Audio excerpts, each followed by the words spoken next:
The more disciplined you are, the stronger this loop gets.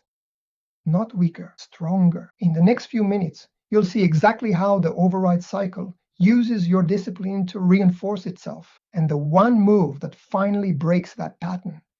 If you've built your whole reputation on getting through things, if people would describe you as the reliable one, the steady one, the one who doesn't fall apart, and there's still one pattern that keeps coming back no matter how well you handle it, this is for you.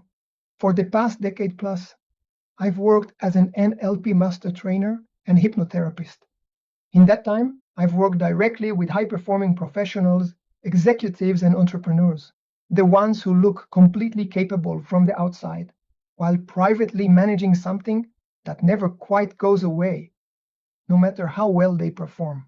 The way I work is different from most coaching or mindset advice because it isn't really aimed at the conscious mind at all.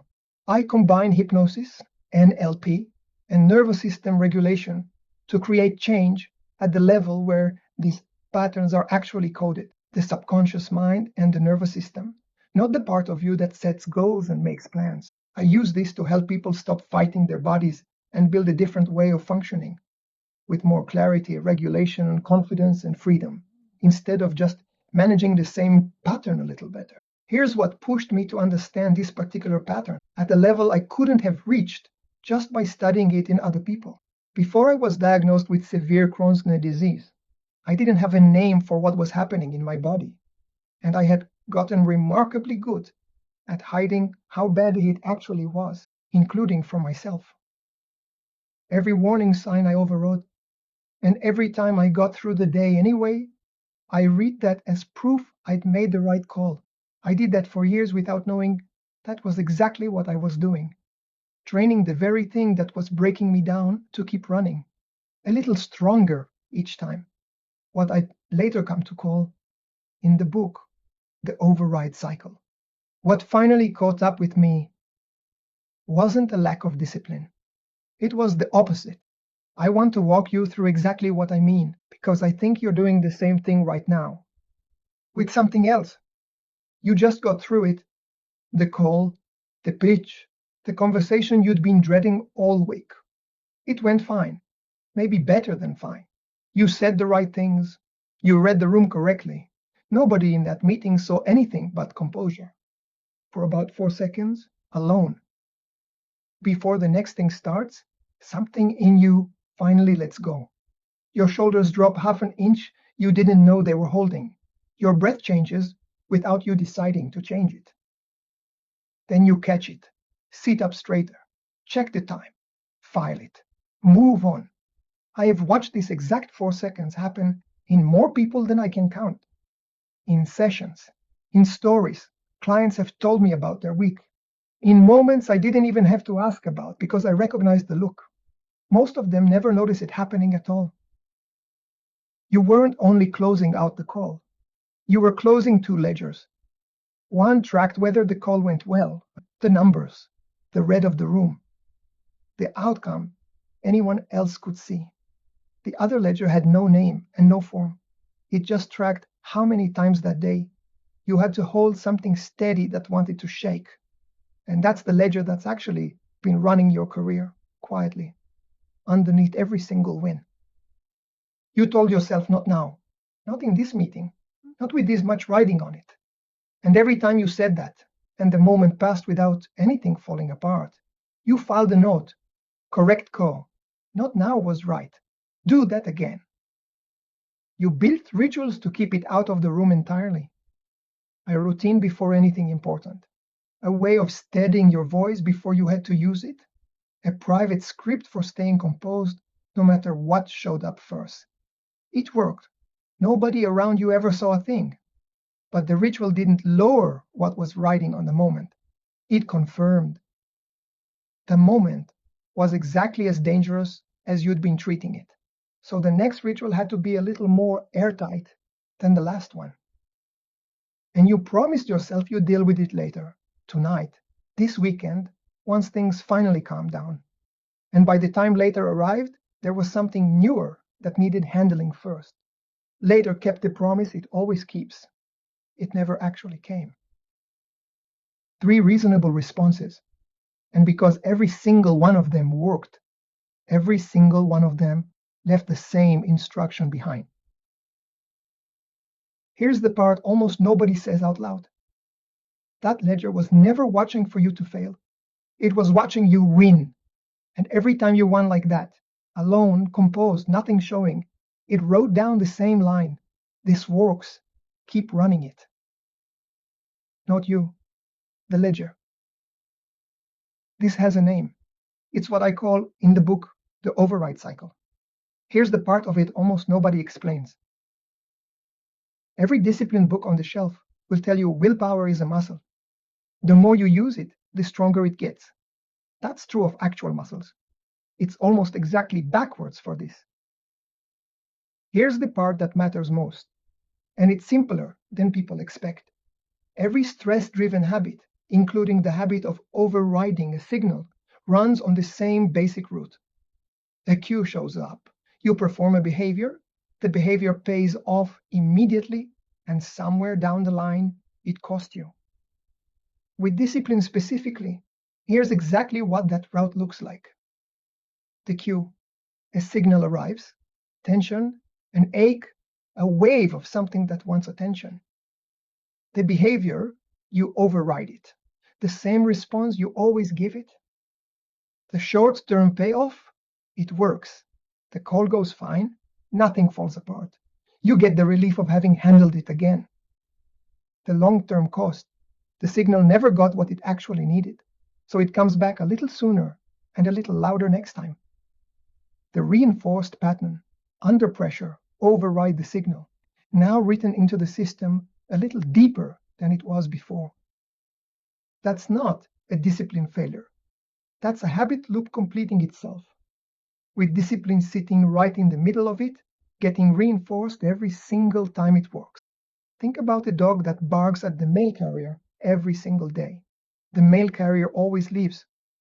They were always going to leave. That's the job. But the dog doesn't know that. All the dog knows is, I barked, and the threat left. Worked. Do it again tomorrow. Louder, if it takes that. That's not a training failure. That's training working exactly as designed, on the wrong lesson. Here's the part that makes it especially frustrating for people like you. The more capable you are, the more often the override actually works, which means the more evidence your nervous system collects and the faster the pattern tightens. This isn't happening to you despite your competence. It's happening because of it. The very traits that got you promoted, that made you the person everyone trusts in a crisis, are the traits training this pattern hardest. This is the override cycle. The same pattern I write about in the book, but this is the piece of it most people never see. It isn't just that discipline fails to reach the signal. It's that discipline is the behavior in the loop getting reinforced. Every clean save is another rep, written a little deeper. And here's why you can't think your way out of it. The subconscious mind doesn't default to what's best.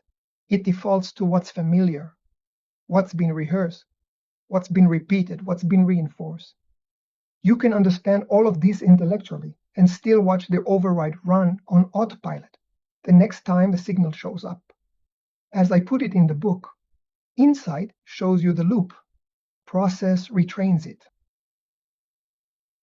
That exact mechanism, the override cycle, and how discipline keeps it running, is where I start the book, Pain-Free Performance.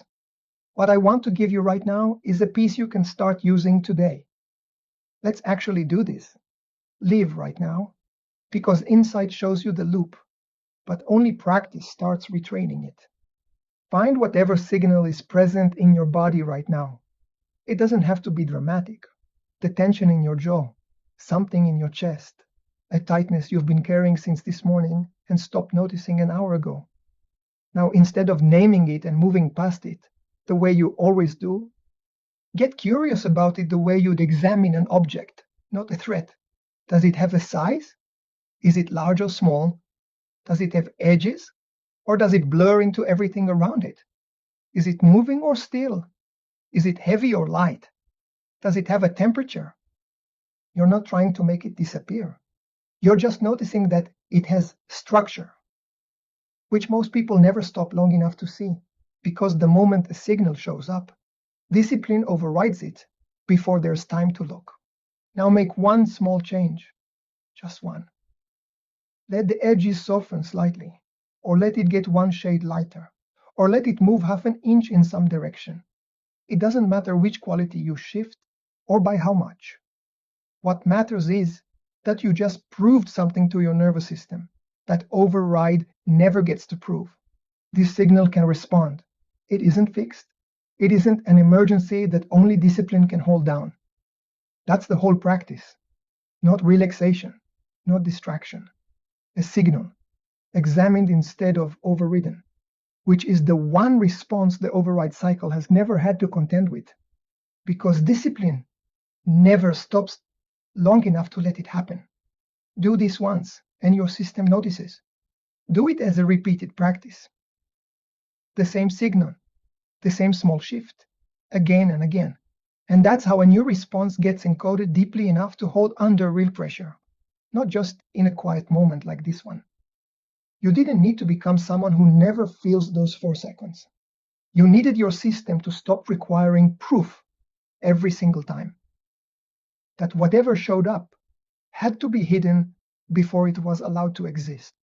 When the ledger stops needing that kind of entry, discipline doesn't disappear. It just stops being evidence used against you. The call still gets made. The pitch still lands. The work still gets done, and done well. But the hands or the shoulders, or whatever it is for you, don't have to wait until you're alone and no one's watching to finally tell the truth. As I put it in the book, the issue is not discipline. The issue is discipline without listening. You were never undisciplined.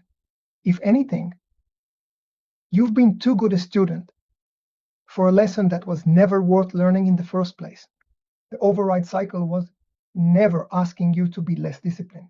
It just needed your discipline to finally be given a different lesson to reinforce. That's the whole shift. Not less discipline, a different lesson for it to run. Before you go, don't forget to hit the like button below. It genuinely helps this reach someone else who needs to hear it. And click the bell icon so you get notified the moment I put out the next one. The override cycle and the complete method for retraining it is in my book, Pain-Free Performance. It starts right in chapter 1. It's on Amazon, links in the description.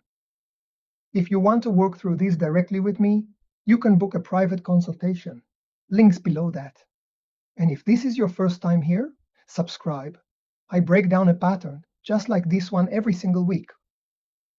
I'll see you in the next one.